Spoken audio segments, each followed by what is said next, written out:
গুলমার্গের second phase থেকে ফিরে আসার পরে শরীরের মধ্যে ক্লান্তি আর মনের মধ্যে অদম্য এক্সাইটমেন্ট নিয়ে আমাদের পরের দিনের সকাল শুরু হলো। কাশ্মীর ভ্রমণের চতুর্থ দিনে জুপিটার ট্যুরস অ্যান্ড ট্রাভেলস আমাদেরকে নিয়ে গেছিল কাশ্মীরের সবথেকে সুন্দর পাহাড়ে ঘেরা জায়গা পেহেলগামে। এই ভিডিওতেই রয়েছে শ্রীনগর থেকে পেহেলগামের যাত্রাপথের গল্প। শ্রীনগর থেকে পেহেলগাম যাওয়ার রাস্তা এই যেন শুধুই একটানা একঘেয়ে রাস্তা নয়। এই যাত্রাপথেই রয়েছে কেশর ফুলের চাষ, আপেল ক্ষেত, আরও নানান কত কিছু। এই গল্পেই আপনাদের সাথে শেয়ার করব পেহেলগামের জনবসতি, সাইট সিইং এবং হোটেল নিয়ে। আর কথা যখন আসে কাশ্মীরের পেহেলগামের, তখন তো ক্যামেরার মেমোরি শেষ হয়ে যাবে, কিন্তু আপনার মন ভরবে না। তাই এই ফুরফুরে সকালের আজকের ডেটটা ছিল এপ্রিল মাসের 9 তারিখ, ঘড়িতে 10:31। শ্রীনগরে 4 দিন থাকার পরে এবার শ্রীনগরকে একদম শেষবারের মতো বিদায় জানিয়ে আমাদের গাড়ি রওনা দিল পেহেলগামের উদ্দেশ্যে। পেহেলগাম যাওয়ার পথে এই রাস্তার ধারে গাড়িগুলো দাঁড় করালো, তার কারণটা হচ্ছে এপাশের এই সুন্দর সর্ষে ক্ষেত। এই যে সর্ষে ক্ষেত দেখতে পাচ্ছেন, এইখানেই কেশর ফুলেরও চাষ হয়। এই সর্ষে ক্ষেত থেকে সর্ষে কেটে নেবে, তারপর কেশরের চাষ হবে। এইটাই হচ্ছে কেশর ফুল। এই ফুলের পরাগগুলোই হচ্ছে আসলে কেশর। প্রত্যেকটা ফুল থেকে 3টে কি 4টে কেশর বেরোয়।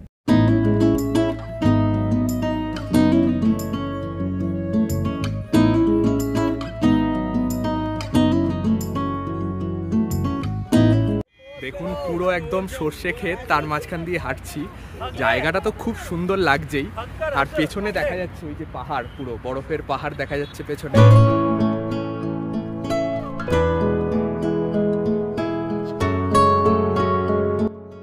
গাড়ির জানলা দিয়ে এই দৃশ্য দেখে মনে হচ্ছিল দূরের পাহাড়গুলো যেন এই সর্ষে ক্ষেত আর কেশর ক্ষেতকে আগলে ধরে রেখেছে।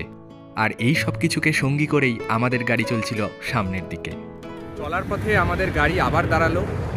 যেই জায়গাটায় গাড়িটা দাঁড়িয়েছে জায়গাটার নাম হচ্ছে লেথপোড়া। পেছনে যে স্টোরটা দেখতে পাচ্ছেন, এখানে ফ্যাক্টরি থেকে কেশর, শিলাজিৎ এগুলো নিয়ে এসে বিক্রি করে এরা। এই সাইনবোর্ডের নিচের ডান দিকে লেখা আছে পাম্পোরে কাশ্মীর। আপনারা এটা জানেন যে কাশ্মীরে কেশর ফুলের চাষ হয়, কিন্তু অনেকেই জানেন না কাশ্মীরের সব জায়গায় কিন্তু কেশর ফুলের চাষ হয় না। এই পাম্পোরে বলে যে জায়গাটা রয়েছে, সেই 4 কিলোমিটার বিস্তৃত অঞ্চল জুড়েই শুধুমাত্র কেশর ফুলের চাষ হয় কাশ্মীরে। यहाँ के हमारे 2 चीज सबसे मेन होते हैं। एक होता है यहाँ का केसर, जिसको बोलते हैं रेड गोल्ड ऑफ कश्मीर, ठीक है। और एक होता है यहाँ का शिलाजीत, जिसको बोलते हैं डायमंड ऑफ कश्मीर। আমাদের গাড়ির ড্রাইভার যে দোকানের সামনে দাঁড় করিয়ে আমাদেরকে ঢোকালো, সেই দোকানে পাওয়া যাচ্ছিল কেশর, শিলাজিৎ এবং আরও নানান ধরনের জিনিস। আর এই দোকানেরই সেলসম্যান আমাদেরকে বুঝিয়ে দিচ্ছিল আসল কেশর চেনার উপায়। তবে সব থেকে ইন্টারেস্টিং ব্যাপার, এই সেলসম্যান যেভাবে এক্সপ্লেন করছিল, তাতে আমাদের গ্রুপের সমস্ত ট্যুরিস্ট একদম যেন স্কুলের স্টুডেंट হয়ে গেছে। ये होती है एरोमेटिक, इसमें एरोमा होता है। अगर सांप की शक्ल में ना हुआ, समझो वो डुप्लीकेट केसर। इसका कलर चेंज नहीं होना चाहिए, लेकिन कलर छोड़ना चाहिए कौन सा, पीला। अगर रेड कलर वापस दिया, समझो डुप्लीकेट केसर है, वो ओरिजिनल केसर नहीं है। हाँ, क्या है भैया? ये कहवा है, कश्मीरी कहवा। छाती के लिए, जुकाम के लिए बेस्ट है। सर्दी के लिए, अगर सर्दी है उसके लिए बेस्ट है। देखिए भाई, इधर से कोयला जाता है, इधर से कहवा जाता है। এখানে কেনাকাটি করে আমরা যখন আবার পেহেলগামের পথে এগিয়ে চলছি, হঠাৎ করেই পথের দুধারে দেখতে পেলাম অনেক কাঠের স্তূপ করে রাখা রয়েছে। এই কাঠগুলোই হচ্ছে উইলো গাছের কাঠ। এগুলো থেকে ক্রিকেট ব্যাট তৈরি হয়। চলে এলাম এখন আমরা একটা ব্যাট কারখানায়। এখানে দেখুন ব্যাটগুলো তৈরি হচ্ছে সব।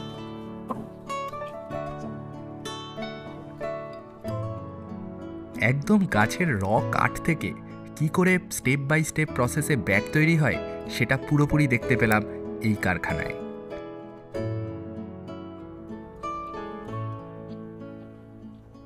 মানে এখনো এটা পুরোপুরিভাবে পলিশ হয়নি।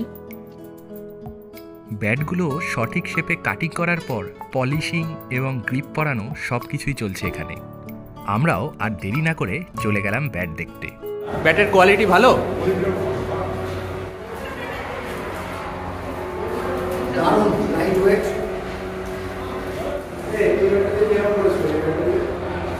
এগুলো তৈরি হয় সেই পিপল গাছ যেগুলো আমরা দেখছিলাম আসার পথে রাস্তায়, সেই কাঠ দিয়ে এগুলো কিন্তু তৈরি হয়।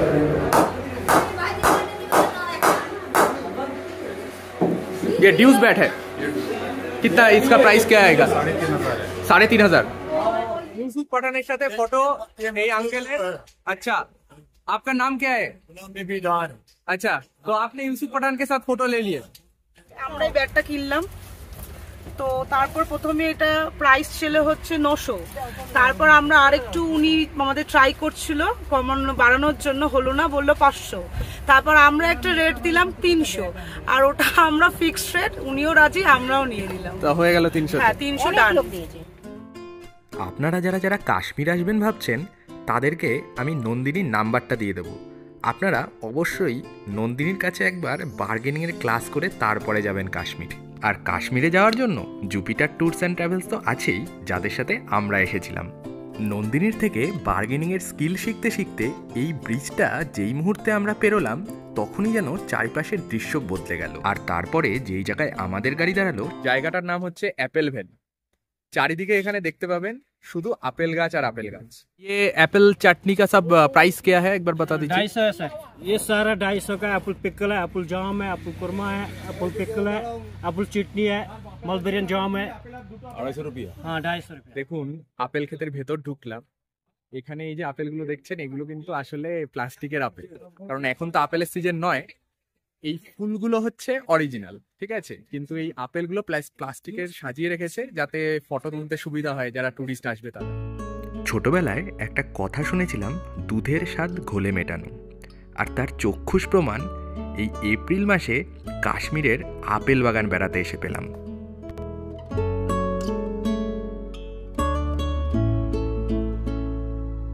গাছে অলরেডি আপেলের ফুল চলে এসছে, আর ধরুন মোটামুটি 3-4 মাসের মধ্যে এখানে অরিজিনাল আপেল আপনারা দেখতে পাবেন।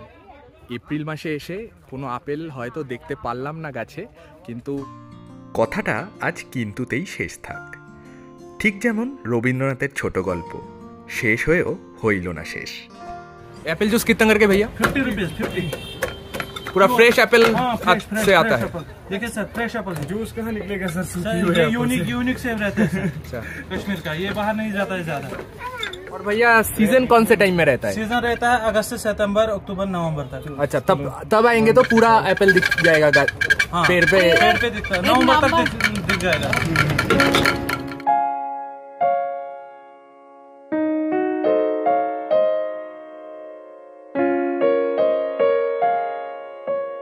খেতে এসে আমরা তো মানে গাছে আপেল দেখতে পেলাম না, কিন্তু ফ্রেশ আপেলের জুসটা পাচ্ছি। আপেলের জুস খুব টেস্ট, মিষ্টি আর খুব টেস্টি। আপনারা আসলে অবশ্যই খাবেন, খুব টেস্ট।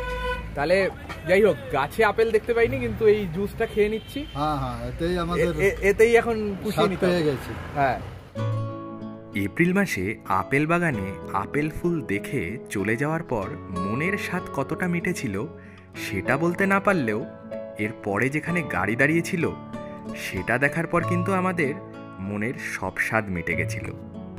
মানে কি বলবো, পেহেলগাম যাচ্ছি, গাড়িগুলো দাঁড়ালো এই জায়গাটায় আমাদের দুপুরে লাঞ্চের জন্য।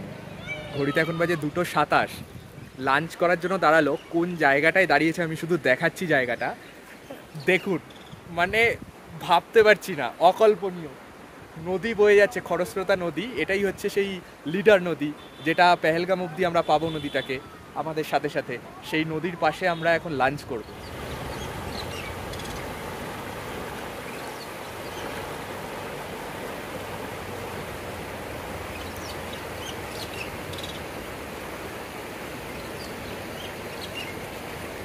এখানের জায়গাটা জাস্ট এক কথায় অসাধারণ, এক কথায় অসাধারণ। দাদা, তোমরা আজকে কি বানিয়ে এনেছো খাবার? একটু দেখাও, চিলি চিকেনটা দেখাও একটু। ও, নদীর ধারে বসে চিলি চিকেন খাওয়া হবে এখন।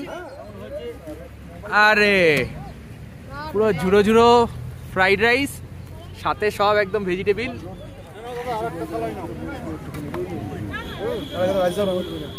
বাবা, নদীর ধারে বসে খুব মজা লাগছে, আর নদীটা এত সুন্দর করে বইছে, একটা পিকনিকের মতো মনে হচ্ছে, খুব রোমান্টিক লাগছে পুরো ব্যাপারটা। পুরো মনে হচ্ছে একদম পিকনিক স্পটে এসে সবাই পিকনিক করতে বসে গেছি। ভালো লাগছে নদীর ধারে বসে খেতে? একদমই নতুন এক্সপিরিয়েন্স। এরকম পাহাড়ি নদীর সামনে বসে খাওয়া দারুণ ব্যাপার। জামাই বাবু বলো কেমন লাগছে? ওকে, শুধু আমরা জানুয়ারি মাসে পিকনিক করতে এসেছি। দারুণ পিকনিক। মৃণাল দা, তুমি এই ট্যুরের পুরো একদম মজাটা এখানেই পুরো একদম আমাদেরকে করিয়ে দিলে। নদীর ধারে এই মৃণালদার ট্যুরিজমের সাথে এসছি, নদীর ধারে এই যে ফ্রাইড রাইস চিলি চিকেন খাবার মজাই আলাদা একদম। থ্যাংক ইউ মৃণালদা, ওয়েলকাম। এত সুন্দর একটা এনভায়রনমেন্টে লাঞ্চ শেষ করার পর আমরা আর কিছুক্ষণের মধ্যেই ঢুকে পড়লাম পেহেলগামে।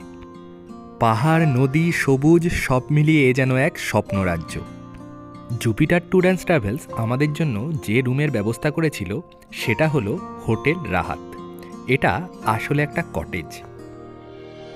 চলুন এবার এই কটেজটাকে ভালো করে ঘুরে দেখাই। আর আপনারা যদি পেহেলগাম আসেন তাহলে আমি সাজেস্ট করব চেষ্টা করবেন এই কটেজে থাকার। দেখুন কটেজের এখানে বসার জায়গা রয়েছে, অনেকটা জায়গা এখানে রয়েছে। এই আমাদের কটেজ, ঢুকছি এখন সামনের দিকে। এই পাশের রুমগুলোতে আমরা রয়েছি, ওপরে ব্যালকানিটা রয়েছে, আর ডান দিকে অনেকটা জায়গা আছে। এখানে ডান দিকে অনেকটা বসার জায়গা। এই পাশেও কটেজের আরেকটা পার্ট রয়েছে, এই যে এখানে ক্যাম্প ফায়ার করারও জায়গা আছে। তো রাত্রিবেলা আমরা এখানে ক্যাম্প ফায়ার করব। এখানে কিছু জংলি ফুল ফুটে আছে, হলুদ রঙের ফুলগুলো। এই সিঁড়ি দিয়ে দোতলায় যাচ্ছি।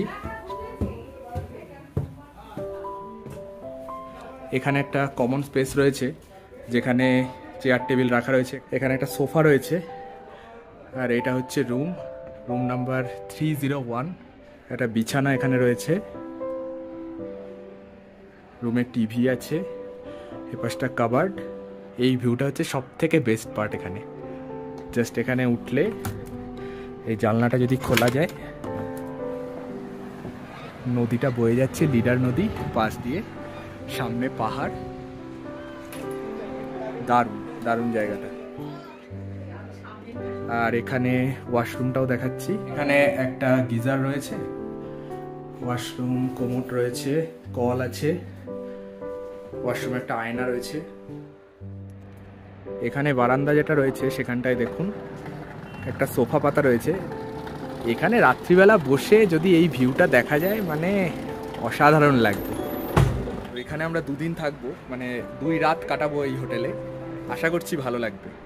কটেজে গিয়ে ব্যাগপত্র রেখে আমরা চটপট বেরিয়ে পড়লাম পেহেলগামটা ঘুরে দেখার জন্য। আমার মতে কোনো জায়গায় ঘুরতে গেলে সেই জায়গার প্রকৃতি আর জনজীবনকে যদি কাছ থেকে উপভোগই না করা যায় তাহলে সে জায়গার ঘোরাটাই বৃথা। এই যে আমাদের কটেজ রাহাত, আর এখন এই রাস্তা দিয়ে হাঁটছি।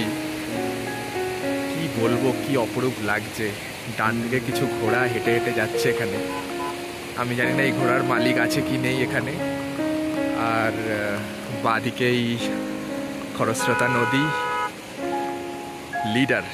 এই নদীটার নাম হচ্ছে লিডার রিভার। পুরো পেহেলগাম একটা গ্রাম্য পরিবেশ। এখানে কিন্তু আশেপাশে অনেক মানুষ রয়েছে যারা এই গ্রামেরই মানুষ। এখান দিয়ে হাঁটলে মনে হবে যে আর কোনোদিন যাতে আমাদেরকে শহরে ফিরতে না হয়।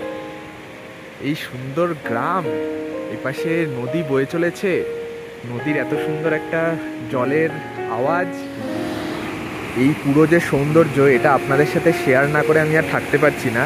তা চলুন এই পুরো ভিডিওটাকে আপনাদের সাথে শেয়ার করি। আমি এই সাঁকোটা পেরিয়ে যাচ্ছি, এপাশে এই নদীটা বয়ে চলেছে, সাঁকোর ডান দিক বাঁ দিকে। এই জায়গায় স্রোতটা কিন্তু অনেকটা বেশি রয়েছে যেহেতু পাথরগুলো রয়েছে এখানে। চলুন নদীটা পেরিয়ে যাই। আমি চেষ্টা করব এখন এই নদীটার পুরো একদম কাছাকাছি যাওয়ার।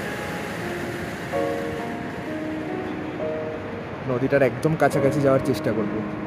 এপাশে এই গাছগুলোকে দেখুন কি সুন্দর লাগছে, একদম পাতা ঝরে গেছে, গাছের শুকনো ডালপালা নিয়ে এই গাছগুলো দাঁড়িয়ে আছে এখানে।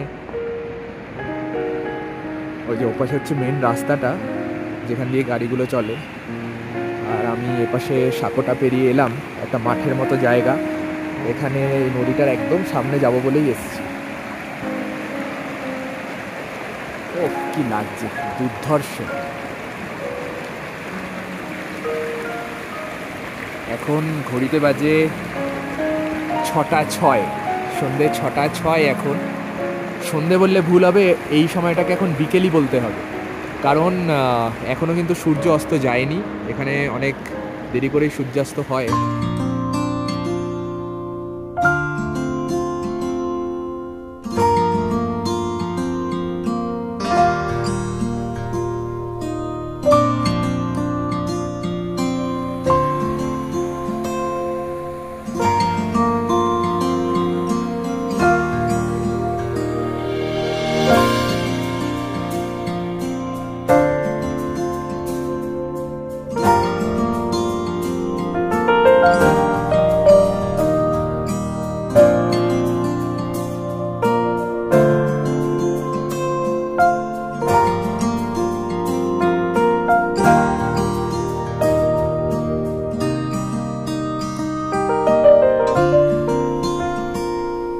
ये बनाना कितना है बोलिए आपका? बनाना इधर 100 रुपए का भी है, 120 का भी है, डजन। वो जो दिया ना वो 60 रुपया डजन हमारा। कलकत्ता में आपको कितना खर्चा आया एक आदमी का इधर तक? ये इसका कितना लेता होगा, टैक्स कितना है, जीएसटी कितना लेता है? খুবই কাছ থেকে চিনলাম এই পেহেলগামকে, পেহেলগামের মানুষজনকে। আর ঘুরতে ঘুরতেই কখন যেন বিকেল গড়িয়ে রাত হয়ে গেল টেরই পেলাম না। রাত্রিবেলা আমাদের কটেজের পাশের এই নদীকেই দেখলাম এক অন্য রূপে। তবে সেদিন রাত্রি কিন্তু আমাদের এই দিনটাকে শেষ করতে পারেনি। জুপিটার ট্যুরস অ্যান্ড ট্রাভেলস আমাদের জন্য রাত্রিবেলা ব্যবস্থা করেছিল ক্যাম্পফায়ারের। সে এক আলাদাই অভিজ্ঞতা। সকলে মিলে খুব খুব খুব আনন্দ করলাম, নাচ গান সব কিছুই চলল এখানে। পরের দিন পেহেলগামের সাইট সিইং যাওয়ার আগে চলুন এক নজরে দেখে নিন আমাদের ক্যাম্পফায়ারের কিছু ঝলক।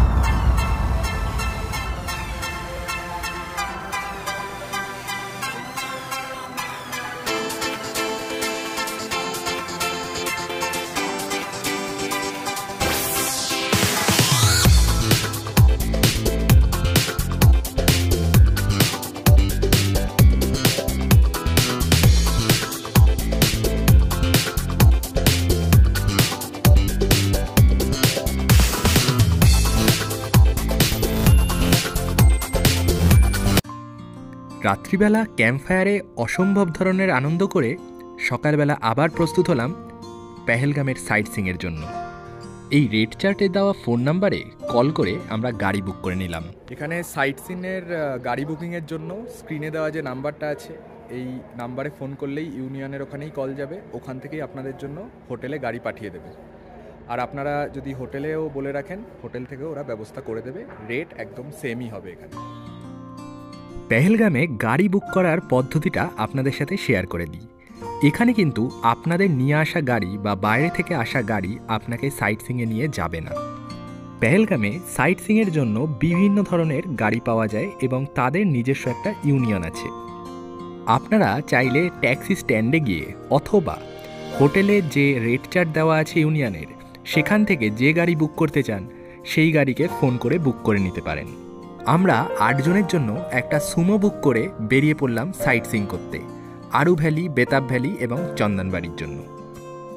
আমরা এখন পেহেলগামে আমাদের হোটেল থেকে যাচ্ছি আরু ভ্যালির দিকে।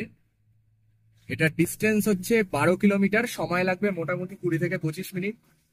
রাস্তাটা তো খুবই সুন্দর, পাহাড়ি রাস্তা, পাশ দিয়ে লিডার নদী বয়ে চলেছে।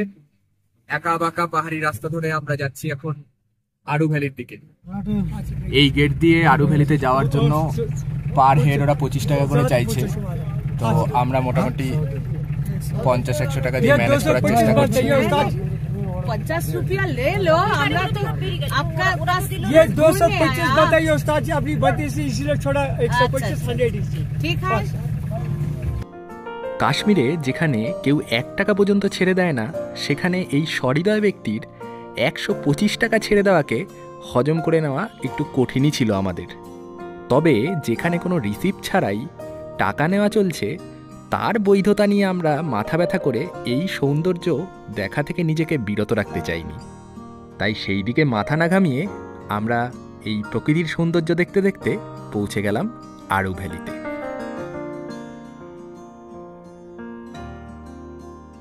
এই জায়গাটাই হচ্ছে আরু ভ্যালি। আমাদের ওই দিকটায় গাড়ি নামিয়ে দিল, আর তারপরে এই জায়গাটা হেঁটে হেঁটেই যেতে হবে। আমি জায়গাটা দেখাচ্ছি, এই যে এই দিকটায়। দিলীপ কুমার, অনিল কাপুর আর জ্যাকি শ্রফের একটা পুরনো ছবি কর্মা সিনেমার শুটিং হয়েছিল এই জায়গায়।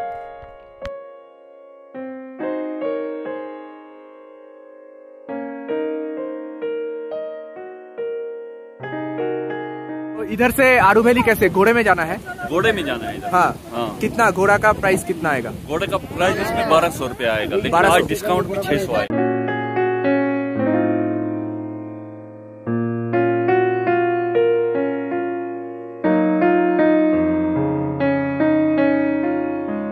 এই দাদা এখানে চাবি রিং এর মধ্যে নাম লিখে দেবে 50 টাকা করে।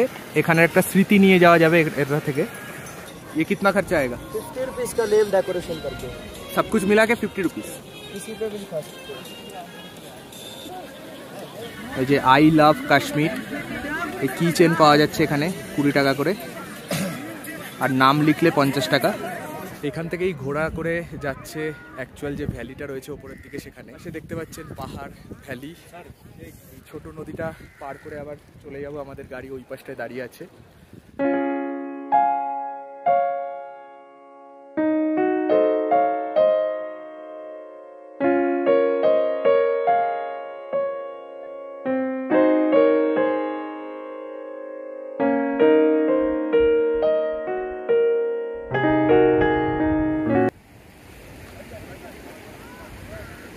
সর দেখি, সরে যা। এরে এক জায়গা দিয়ে উঠতে হচ্ছে ওকে। আমার এই পাশের রাস্তাটা দিয়ে নামতে হবে। ও ওই পাশ দিয়েই উঠবে, আমি যেখান দিয়ে যাব ওকে ও পাশ দিয়ে উঠতে হবে। ঠিক আছে, আমি বেরিয়ে যাই এখান দিয়ে। এখন আমরা যাব আমাদের পরের স্পট দেখতে। তবে আরু ভ্যালি থেকে যখন আবার ফিরে যাচ্ছি তখন এখানে একটা ব্রিজ রয়েছে। এই ব্রিজটার সামনে দাঁড়িয়ে এই জায়গার ফটোটা নেওয়ার জন্য আমরা গাড়ি থেকে নামলাম। এই জায়গাটা খুব ভালো লাগে, এই জায়গার সিনিক ভিউটা খুব সুন্দর। এই নদীটাই ঝর্ণার মতো হয়ে পড়ছে।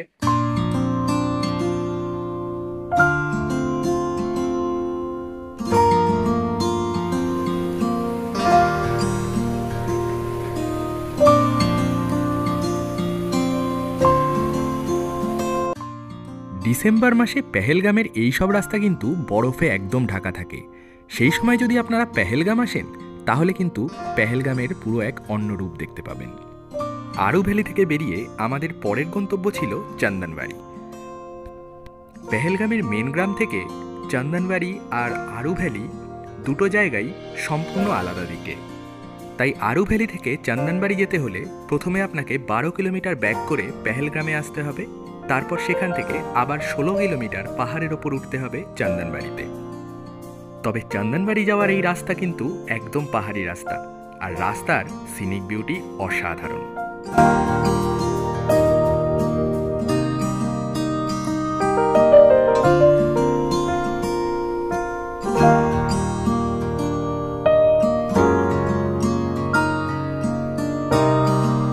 এই জায়গাটাই হচ্ছে চন্দনবাড়ি।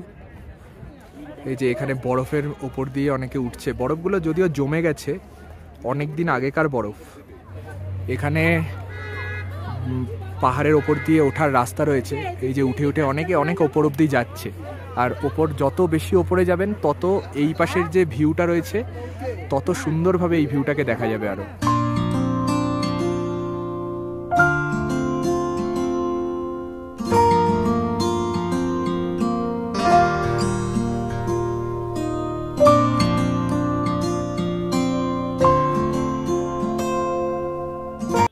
আমিও এখন পাহাড়ের ওপর দিকে উঠছি।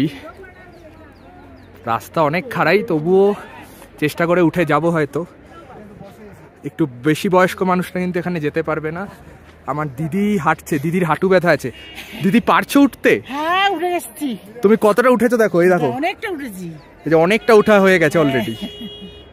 ঠিক আছে জামাইবাবু, তুমি তো পারবে উঠতে মনে হচ্ছে। না আমার আর শরীরে কুলাচ্ছে না। তবে জামাইবাবু আর অল্প একটু যদি উঠতে পারো, ওখান দিয়ে দেখো নদীটা পুরো দেখতে পাবে। এই যে নদীটা স্পষ্ট দেখা যাবে, সুন্দর। ভাই এমনি আমার তো বন্ধ হয়ে গেছে।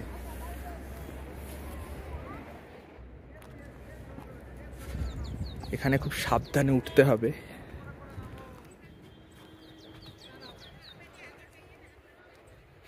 বয়স্করা কিন্তু একদম ওঠার চেষ্টা না করাই ভালো। তবে যারা উঠতে পারবে তারা এই ভিউটা পাবে। ওই যে অমরনাথের বেস ক্যাম্প,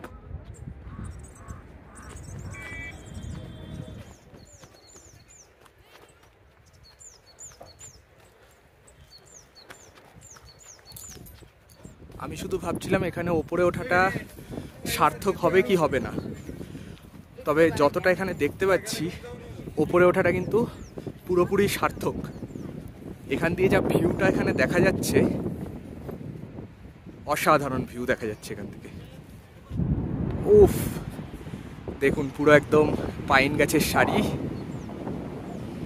নিচে বয়ে চলেছে লিডার নদী, আর এখানে উঁচু উঁচু সব পাহাড়, সাদা বরফে মোড়া, সূর্যের আলো পড়েছে, সোনালী কালারের লাগছে।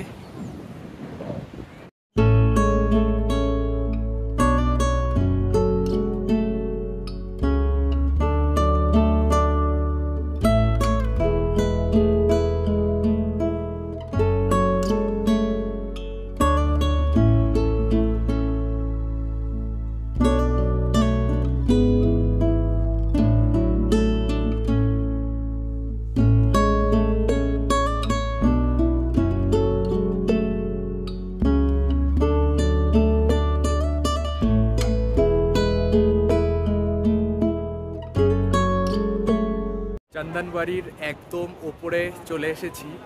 নিচে দেখা যাচ্ছে লিডার নদীটা, আর চারপাশের অসাধারণ সব দৃশ্য, পাইন গাছের সারি, পাহাড়ের মাঝখান দিয়ে উঠে পাহাড়টাকে একদম সাদা আর সবুজে মুড়ে রেখে দিয়েছে। Welcome to Chandanbari. ওই যে সবুজ শেড দেওয়া যে জায়গাটা দেখছেন, যখন এখান থেকে অমরনাথ যাত্রা হয় ওইখান থেকেই কিন্তু অমরনাথ যাত্রার স্টার্টিং পয়েন্ট। এপাশে যে ফাঁকা জায়গাগুলো রয়েছে, এখানে ভান্ডারা বসে, এখানে খাওয়া দাওয়া করে এই পাশের যে রাস্তাটা, এই রাস্তা দিয়ে চলে যাওয়া যায় অমরনাথ যাত্রায়। এখান থেকে অমরনাথের দূরত্ব 32 কিলোমিটারের মতো। সময় লাগে হেঁটে গেলে মোটামুটি 4 দিন, ঘোরাতে গেলে 2 দিনের মতো। তো নামার রাস্তা আমি আর খুঁজে পাচ্ছি না এখন, কোথা দিয়ে উঠেছিলাম, কোনখান দিয়ে এখন যাচ্ছি আমি, রাস্তা মনে হয় হারিয়ে ফেলেছি। আচ্ছা এই তো লোক এখানে রয়েছে, মানে এখান দিয়ে এসেছিলাম। ও আচ্ছা, এই রাস্তাটা আমি মিস করে গেছি, এই রাস্তাটা। কিন্তু এখান দিয়ে নামাটা তো খুব কঠিন। দেখি এ পাশ দিয়ে নামি।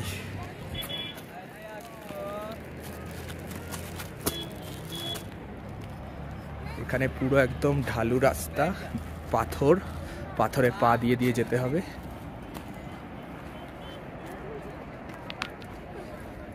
আমি পুরো নামার রাস্তাটা দেখাচ্ছি, তাহলে কেউ যদি আসবেন বুঝতে পারবেন যে ওপরে ওঠাটা ঠিকঠাক হবে কি হবে না।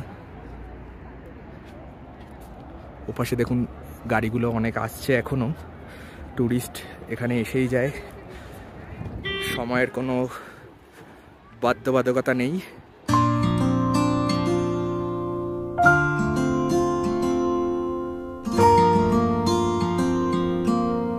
তবে এখানে একটা ডিসক্লেমার দিয়ে রাখি, আমরা যেহেতু প্রথমে গেছি হচ্ছে শ্রীনগর, গুলমার্গ, সোনমার্গ করে তারপরে এসেছি পেহেলগাঁওতে, তো আমাদের কাছে এই বরফটা কিন্তু তেমন যে উৎসাহকর সেরকম লাগছে না, ঠিক আছে।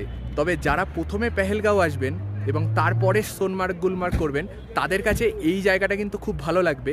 তার কারণ হচ্ছে এইখানেই আপনারা প্রথম বরফ দেখতে পাবেন। আপনারা যদি এপ্রিল মাসে আসেন, ফার্স্ট বরফ কিন্তু এই পেহেলগাঁওতে দেখতে পাবেন, পেহেলগাঁওর এই চন্দনবাড়িতে। তারপরে যখন যাবেন আপনারা গুলমার্গ, সোনমার্গ, সেখানে তো বরফ আর বরফ।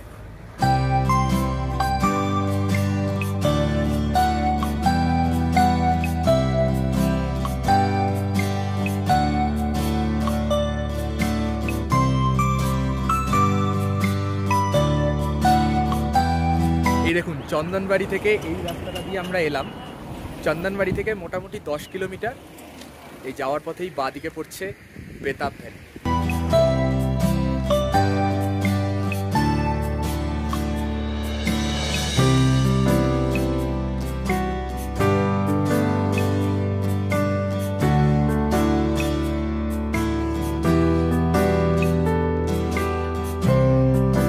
জয়বাবু, এই জায়গাটার নাম বেতাব ভ্যালি কেন জানো তো?